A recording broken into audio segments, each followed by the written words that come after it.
ಆತ್ಮೀಯ H16 news ಅರ್ಥಾತ್ ಸಿದ್ದರಾಮಯ್ಯಗೆ ಸ್ವಾಗತ. ನಾನು ನಿಮ್ಮವ MI ಅಥವಾ ಮಲ್ಲಪ್ಪ ಜೋತಾವ. ಬೇರೆ ಇತ್ತೀಚೆಗೆ ಮೌನಕ್ಕೆ ಸೇರಿದ್ದ ನಮ್ಮ ಮೋದಿಯವರು ಈಗ ಏಕಾಏಕಿಯಾಗಿ ಮೊನ್ನೆ AI ಮಂಟಪದಲ್ಲಿ ಆರ್ಟಿಫಿಷಿಯಲ್ ಇಂಟೆಲಿಜೆನ್ಸಿ ಅಂತಾರಾಷ್ಟ್ರೀಯ ಒಂದು ಸಭೆ ನಡೀತಾ ಇತ್ತು. ಆ ಸಮಾರಂಭದಲ್ಲೇ ಒಂದಿಷ್ಟು ಕಾಂಗ್ರೆಸ್ನ ಯುವ ನಾಯಕರಂತಿರೋ ಯುವಕರಂತಿರೋ ಪ್ರತಿಭಟನೆ ಮಾಡಿದರು. ಹಾಫ್ ನೆಕೆಡ್ಡಾಗೆ ಅರೆಬೆತ್ತರೆಯಾಗೆ ವಿರೋಧ ಮಾಡಿದರು. ಇಲ್ಲಿ ಬಡತನ ಬಗ್ಗೆ, ನಿರುದ್ಯೋಗ ಸಾಕಷ್ಟದ ಇದು ಅವಶ್ಯಕತೆ ಅನ್ನೋರಂಗೆ ಮಾತಾಡಿದರು. ಇಲ್ಲಿ ಸಮಸ್ಯೆಗಳ ಬಗ್ಗೆ ಪ್ರಶ್ನೆ ಎತ್ತಿದರು. ಅದು ಅಂತಾರಾಷ್ಟ್ರೀಯವಾಗಿ ಭಾಳ ಸದ್ದು ಮಾಡಿತು. ಅದೇ ಕಾಲಕ್ಕೆ ಆ AI ನಮ್ಮ ಸ್ವಂತಪ್ಪ ನಾವು ನಮ್ಮಲ್ಲೇ ರಿಸರ್ಚ್ ಮಾಡಿದಂಥದ್ದು ಅಂತೇಳಿ ಒಂದು ರೋಬೋ ನಾಯಿಯನ್ನು ತೋರಿಸಿ ನಾವು ಜಗತ್ತಿನ ಮುಂದೆ ಅಪಮಾನಕ್ಕೊಳಗಾಗಿದ್ದು ಸಹಿತ ಒಂದು ನಮ್ಮ ಯೂನಿವರ್ಸಿಟಿ ಮಾಡಿದ್ದನ್ನು ಗಮನಿಸಿದಾಗ ಇವೆಲ್ಲ ನೆಲೆಯಲ್ಲೇ ಏನೋ ಒಂದಿಷ್ಟು ಅನ್ನೋ ಸಂದರ್ಭದಲ್ಲಿ ನಮ್ಮ ಮೋದಿಜಿಯವರು ಇದು ಈಗಾಗಲೇ ಕಾಂಗ್ರೆಸ್ಸಿಗರ ಬೆತ್ತಲೆಗರಾಗಿದ್ದಾರ ಬಟ್ಟರೆ ಎಲ್ಲದವರಿಗೆ ಅನ್ನುವಂಥ ಮಾತಾಡೋ ಜೊತೆಗೆ ನೇರವಾಗಿ ಕಾಂಗ್ರೆಸ್ ಇವರು ದಾಳಿ ಮಾಡಿದರು. ಸರಿ ಅದು ಅವರೊಂದು ಮಾತು ಇಲ್ಲಂತಲ್ಲ, ಯಾಕಂದ್ರೆ ಅಂತಾರಾಷ್ಟ್ರೀಯ ಏನು ಸಮ್ಮೇಳನದದು ಸ್ವತಂತ್ರವಾದ ಮೀಡಿಯಾಗೆ ಬೇಕಾಗಿರುವುದು ಸ್ವತಂತ್ರ ಧ್ವನಿ. ಆ ಸ್ವತಂತ್ರ ಧ್ವನಿ ಉಳಿಸಲು ನೀವು ಮಾಡಬೇಕಾದದ್ದು ಇಷ್ಟೇ. ಅದೇನಪ್ಪಾ ಅಂತಂತಂದ್ರೆ ನಿಮ್ಮ ಕೈಲಾದಷ್ಟು ಸಹಾಯ ಈ ಚಾನಲ್ಗೆ ಮಾಡಿ ಹಾಗೂ ನಿಮ್ಮ ಧ್ವನಿಯನ್ನು ಕಾಪಾಡಿಕೊಳ್ಳಿ. ಇದು ಇಡೀ ರಾಷ್ಟ್ರಕ್ಕೆ ಸಂಬಂಧಿಸಿದ ಯಾವ ಪಕ್ಷದ್ದಲ್ಲ, ಅದನ್ನು ಒಪ್ಪಬೇಕಾಗಿದೆ. ಆದರೆ ಆ ಕ್ರೆಡಿಟ್ ಬಂದ್ರೆ ಮೋದಿಯವ್ರಿಗೆ ಹೋಗ್ತದನ್ನು ಸುಳ್ಳಲ್ಲ. ಯಾಕೆಂತಂದ್ರೆ ಸಹಜವಾಗಿ ಇದು ನಡೆಸ್ತಾ ಇರೋರು ಮೋದಿ ಸರ್ಕಾರ. ಆ ದಿಶೆಯಲ್ಲಿ ಕಾಂಗ್ರೆಸ್ ಅಂತ ಎಲ್ಲೇನೋ ಇರ್ಬೋದು, ಇಲ್ಲ ಅಂತಲ್ಲ. ಆದರೆ ಅದನ್ನು ಇವತ್ತು ತೀವ್ರವಾಗಿ ತೆಗೆದುಕೊಂಡ ಅದು ಕೊಳಕು ರಾಜಕೀಯ ಹಂಗೆ ಮಾಡಬಾರ್ದಾಯ್ತು. ತೀವ್ರವಾಗಿ ನಮ್ಮ ಮೋದಿಯವರು ಖಂಡನೆ ಮಾಡಿದ್ದಾರೆ. ಈ ಸಲ ನೇರವಾಗಿ ನಮ್ಮ ರಾಹುಲ್ ಗಾಂಧಿಯವ್ರ ಫ್ಯಾಮಿಲಿ ಮೇಲೆ ಅಟ್ಯಾಕು ಮಾಡಿದ್ದಾರೆ. ಇದನ್ನು ಅವರ ಮಿತ್ರ ಪಕ್ಷಗಳನ್ನು ಅಂದ್ರೆ ಇಂಡಿಯಾ ಪಕ್ಷದ ಮಿತ್ರ ಸಹಿತ ಯಾರು ಒಪ್ಕೊಂಡಿಲ್ಲ ಈ ಮಾತನ್ನು. ಕೇವಲ ಕಾಂಗ್ರೆಸ್ಸಿಗರ ಮಾತ್ರ ಮಾಡಿದ್ದಾರೆ. ಇವರು ನಾಳೆ ಗೌರ್ಮೆಂಟ್ ತಾವು ಅಷ್ಟು ರಚನೆ ಮಾಡ್ತಾರೆ. ತಾನು ಪ್ರಿಯಾಂಕಾ ವಾಡ್ರಾ ಅವರು ಜೊತೆಗೆ ಸೋನಿಯಾ ಗಾಂಧಿ ಅವರು ಕೂತ್ಕೊಂಡು ಪ್ರಧಾನಮಂತ್ರಿ ಆಗ್ತಾರೆ ಇವರು ಅನ್ನೋ ಪ್ರಶ್ನೆ ಮಾಡಿದ್ದಾರೆ. ಅಂದ್ರೆ ಉಳಿದ ಇವರ ಜೊತೆಗಾರರನ್ನು ತಮ್ಮೊಂದಿಗೆ ಸೆಳೆದುಕೊಂಡ ಕೇವಲ ಕಾಂಗ್ರೆಸ್ಸನ್ನು ಮಾತ್ರ ಹೊಡೆಯುವಂಥ ಪ್ರಯತ್ನ ಮಾಡಿದ್ದಾರೆ. ಇದರಲ್ಲೇ ಜಾಣತನ ಅನ್ನೋದು ನಮ್ಮ ಮೋದಿ ಅವರದ್ದು. ಅವ್ರಿಗೆ ಉತ್ತರ ಕೊಡಬೇಕಾಯಿತು. ಯಾಕಂದ್ರೆ ಈಗಾಗಲೇ ರಾಹುಲ್ ಗಾಂಧಿ ಅವರು ಕಾಂಪ್ರಮೈಸ್ಡ್ ಶರಣಾಗಿದ್ದಾರೆ ಅಮೇರಿಕಕ್ಕೆ ಅಂತೇಳಿ ಅವರ ಒಂದು ಅಂತಾರಾಷ್ಟ್ರೀಯ ನೀತಿ ಬಗ್ಗೆ, ಅರ್ಥನೀತಿ ಬಗ್ಗೆ ಟೀಕೆಯನ್ನು ಸಾಕಷ್ಟಾಗಿ ಮಾಡ್ತಾ ಇದ್ದಾರೆ. ಆ ಟೀಕೆಯಲ್ಲಿ ನೇರವಾಗಿ ಮೋದಿಯವ್ರ ಮೇಲೆ ಟಾರ್ಗೆಟ್ ಮಾಡಿದ್ದಾರೆ. ಯಾಕಂದರೆ ಇತ್ತೀಚಿನ ದಿನದಲ್ಲಿ ಮೋದಿಯವರ ಕುರಿತಾಗಿನ ನೇರವಾಗಿ ಟಾರ್ಗೆಟ್ ಮಾಡ್ತಾ ಇದ್ದಾರೆ ರಾಹುಲ್ ಗಾಂಧಿ ಅವರು ಮಾತಾಡಿ ಅಂತೇಳಿ. ಯಾಕಂದ್ರೆ 2014 ನಿಮಗೆ ಗೊತ್ತಾ, 13-14 ನೇರವಾಗಿ ಅವತ್ತು ಮೋದಿಯವರು ಮನಮೋಹನ್ ಸಿಂಗ್ರನ್ನು ದಾಳಿ ಮಾಡುವಾಗೆ ಇವತ್ತು ನಮ್ಮ ರಾಹುಲ್ ಗಾಂಧಿಯವರು ನೇರವಾಗಿ ಈ ನಮ್ಮ ಮೋದಿಯವರು ಟಾರ್ಗೆಟ್ ಮಾಡಿ ಎಷ್ಟು ಅನ್ಯಾಯಪೂರ್ವಂತ ಒಪ್ಪಂದ ಮಾಡ್ಕೊಂಡಿದ್ದಾರೆ ಇವರು, ಅಮೆರಿಕ ಮುಂದೆ ಎಷ್ಟು ಸರೆಂಡರ್ ಆದರು ಅನ್ನುವಂಥ ಮಾತು. ಪಾರಂಪರಿಕವಾಗಿ ಮಿತ್ರ ರಾಷ್ಟ್ರ ಆದಂಥ ರಷ್ಯಾದ ಗೆಳೆತನವನ್ನು ಬಿಟ್ಟರು, ಅಲ್ಲಿ ಎಣ್ಣೆ ತರಿಸ್ಕೊಳ್ಳೋದನ್ನು ಬಿಟ್ಟರು, ನಮ್ಮ ದೇಶಕ್ಕೂ ಲಾಸ್ಟ್ ಮಾಡಿದರು, ಅರ್ಥವ್ಯವಸ್ಥೆ ಹಾಳು ಮಾಡಿದರು. ಜೊತೆಗೆ ಹೌದು 50% ಟ್ಯಾರಿಫ್ ಹಾಕಿದ್ರು ಅಮೇರಿಕದವರು, ಇಲ್ಲಂತಲ್ಲ. ಆದರೆ 18 ಮಾಡಿದ್ದನ್ನು ದೊಡ್ಡ ಸಾಧನೆ ನಮ್ಮದು ಅಂತೇಳಿದರು. ಮತ್ತು ತಾವು ತೊಗೊಳ್ಳೋ ಮುಂದೆ ಆಮದು ಮಾಡ್ಕೊಳ್ಳೋ ಮುಂದೆ ಫ್ರೀ ಅಂದರೆ 0 ಟ್ಯಾರಿಫ್ ಅಂತ ಹೇಳಿದರು. ನಮ್ಮ ವಸ್ತು ಅಮೇರಿಕದಲ್ಲಿ ಮಾಡಿದ್ರೆ 18% ಟ್ಯಾಕ್ಸ್ ಅಪ್ಪ, ಆದರೆ ಅವ್ರ ವಸ್ತು 0. ಹೀಗಾಗಿ ನಮ್ಮಲ್ಲಿ ಮುಂಬರುವ ದಿನಗಳಲ್ಲಿ ಅಗ್ರಿಕಲ್ಚರ್ ಸಹಿತ ಒಪ್ಪಂದ ಮಾಡ್ಕೊಂಡಿದ್ದಾರೆ ಇವರು. ಇಂಟ್ರೀಮ್ ಒಂದು ಒಪ್ಪಂದದಲ್ಲಿ ಇನ್ನೂ ಫೈನಲ್ ಆಗಿಲ್ಲ ಆ ಮಾತು ಬೇರೆ. ಆ ಎಲ್ಲ ಸಂದರ್ಭದಲ್ಲೇ ರಾಹುಲ್ ಗಾಂಧಿ ಅವರು ನೇರವಾಗಿ ಮೋದಿಯವ್ರ ಮೇಲೆ ಟಾರ್ಗೆಟ್ ಮಾಡಿ ಈ ದೇಶದ ಅರ್ಥವ್ಯವಸ್ಥೆಯನ್ನು, ಅದೇ ಕಾಲಕ್ಕೆ ರೈತರ ಬದುಕನ್ನು ಹಾಳು ಮಾಡಿದ್ದಾರೆ. ನಿರುದ್ಯೋಗ ಹೆಚ್ಚಾಗೋಂಗದ ಇಲ್ಲೇ ಅಂತ. ಯಾಕಂದರೆ ನಾವು 18% ಟ್ಯಾಕ್ಸ್ ಕೊಡೋದ್ರೆ ಎಷ್ಟು ಆಗ್ತದೆ? 18%. ಇಂಥ ಸಂದರ್ಭದಲ್ಲಿ ಒಂದು ಅಲ್ಲಿಯ ಸುಪ್ರೀಂ ಕೋರ್ಟ್ ಡಿಸಿಷನ್ ಬಂದ ಇದು ಮಾಡಿದಂಥ ಇಲ್ಲಿ ಟ್ಯಾರಿಫ್ ಹೇರಿದಂತಹ ಈ ಟ್ರಂಪ್ ಅವರ ನೀತಿ ತಪ್ಪದ. ಇದು ನಮ್ಮ ಅದನ್ನು ಏನಾದರೂ ಟ್ಯಾರಿಫ್ ಹೇರೋದಿದ್ರೆ, ಎಕ್ಸ್ಟ್ರಾ ಮಾಡೋದಿದ್ರೆ 50% 25% ಏನು ಮಾಡಿದರು, ಇದು ಏನಪ್ಪ ಅಂದರೆ ಅನ್ಯಾಯಪೂರ್ವವಾದಂಥದ್ದು, ಇದು ಆಗಬಾರ್ದು ಅನ್ನುವಂಥ ಮಾತನ್ನು ಡಿಸಿಷನ್ ಕೊಟ್ಟು ಈ ಇಡೀ ಟ್ಯಾರಿಫ್ ವ್ಯವಸ್ಥೆ ತಪ್ಪದಂತ ಹೇಳಿದರು. ಇದರಿಂದಾಗಿ ಸಹಜವಾಗಿ ಒಂದು ಅವಕಾಶ ಸಿಕ್ಕದೆ ಇವತ್ತು ಭಾರತಕ್ಕೆ. ಯಾಕಂದ್ರೆ ಈಗ ಆದಂತಹ ಒಪ್ಪಂದ ಅದು ಮುಂದುವರಿತದಂದೇನೋ ಟ್ರಂಪ್ ಅವ್ರು ಹೇಳ್ತಾ ಇದ್ದಾರೆ.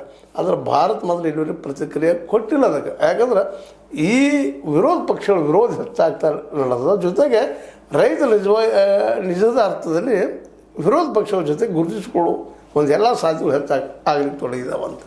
ಭಾಳಷ್ಟು ರೈತ ಸಂಘಗಳು ರಾಹುಲ್ ಗಾಂಧಿ ಅವ್ರಿಗೆ ಭೇಟಿಯಾಗಿ ಇದು ನಮ್ಗೆ ಅನ್ಯಾಯ ಆಗ್ಯದಪ್ಪ, ಅಲ್ಲಿಯ ವಸ್ತುಗಳು ಅಲ್ಲಿಯ ಏನು ಕೃಷಿ ವಸ್ತುಗಳು ನಮ್ಮಲ್ಲಿ ಮಾರಾಟಕ್ಕೆ ಹೋದ್ರೆ ನಾವು ಎಲ್ಲಿ ಹೋಗಬೇಕು ಅಂತ ಮತ್ತು ಸವಿ ರೇಟ್ದಲ್ಲಿ ಹೋಗೋದ್ರಿಂದ ನಮ್ಮ ಮಾರಾಟ ಆಗೋದಿಲ್ಲ, ನಮ್ಮ ಬೆಲೆ ಬರೋದಿಲ್ಲ ನಮಗೆ ಅನ್ನುವಂಥ ಒಂದು ನೋವು ಆ ರೈತರಲ್ಲಿದೆ. ಹೀಗಾಗಿ ಇದನ್ನೆಲ್ಲ ನಮ್ಮ ರಾಹುಲ್ ಗಾಂಧಿ ಅವರ ಮುಂದೆ ಹೇಳಿದ್ರಿಂದಾಗಿ ಮತ್ತು ಸ್ವತಃ ರಾಹುಲ್ ಗಾಂಧಿ ಅವರು ಈಗ ಹಿಂದಿನ ರಾಹುಲ್ ಗಾಂಧಿ ಅಲ್ಲ, ಪಪ್ಪು ರಾಹುಲ್ ಗಾಂಧಿ ಅಲ್ಲ, ಯಾವ ಸ್ವತಃ ಒಂದು ಸಮಸ್ಯೆ ಆಳಕ್ಕೆ ಕೆಳದು ನೋಡುವಂಥ ಪ್ರವೃತ್ತಿಯನ್ನು ಇತ್ತೀಚೆಗೆ ಬೆಳೆಸ್ಕೊಂಡ್ಬಿಟ್ಟಿದ್ದಾರೆ ಈ ಕಳೆದ ಒಂದು 8-10 ವರ್ಷಗಳಲ್ಲಿ. ಹೀಗಾಗಿ ಪ್ರಬುದ್ಧ ನಾಯಕರಾಗಿ ಹೊರಡುವುದರಿಂದಾಗಿ ಇವತ್ತು ಅನಿಸ್ಲಿಕ್ಕತ್ತದ ಮೋದಿಯವರಿಗೆ.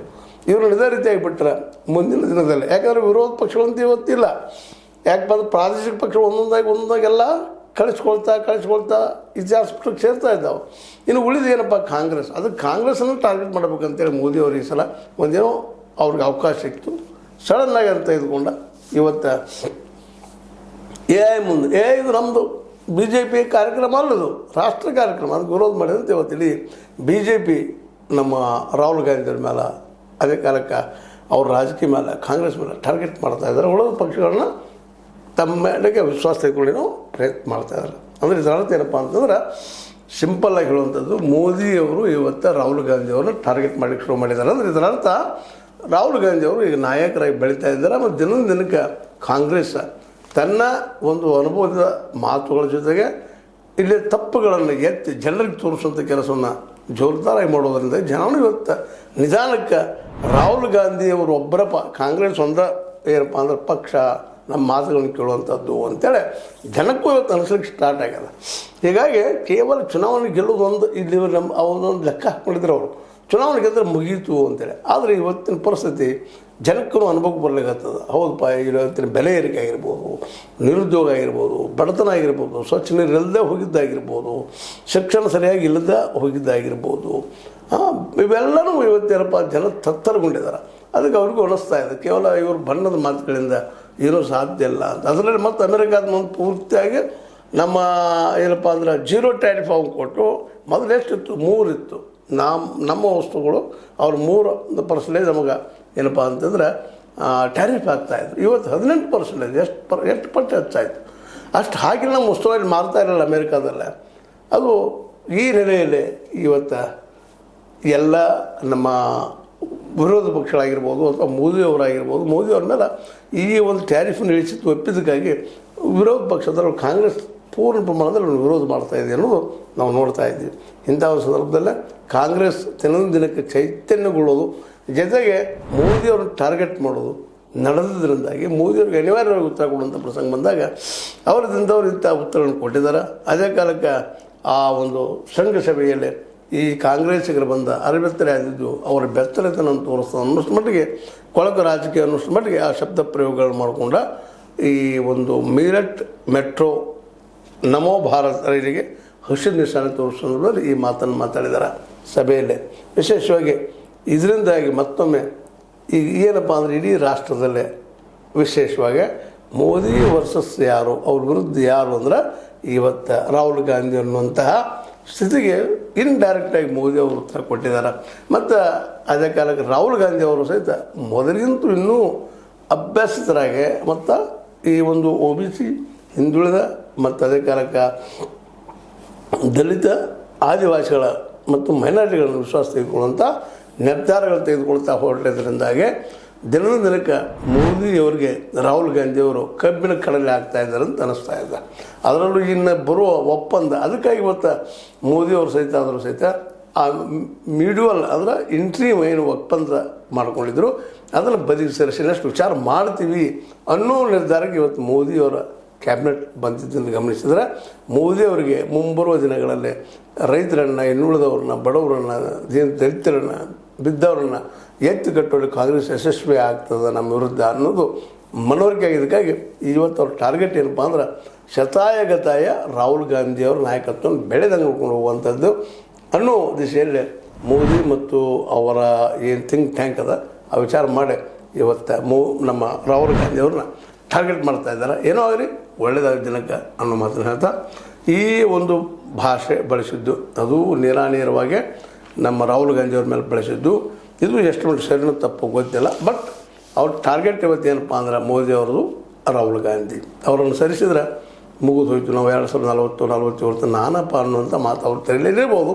ಬಟ್ ಸಮಯ ಯಾರ ಮಾತನ್ನು ಕೇಳೋದಿಲ್ಲ ಅನ್ನೋದು ನಮಗೆ ಗೊತ್ತಿರಲಿ ಅಂತ ಹೇಳ್ತಾ ಇದು ನಿಮ್ಮ ಲೈಕ್ ಆಗಿರ್ಬೋದು. ಲೈಕ್ ಮಾಡಿ, ಶೇರ್ ಮಾಡಿ, ಕಮೆಂಟ್ ಮಾಡಿ, ಜೊತೆ ಸಬ್ಸ್ಕ್ರೈಬ್ ಮಾಡಿ. H16 ನ್ಯೂಸ್ ಅರ್ಥ ಸಿದ್ದರಾಮಯ್ಯ ಸತ್ಯದ ಕೈಗಳಲ್ಲಿ ವಂದನೆಗಳು.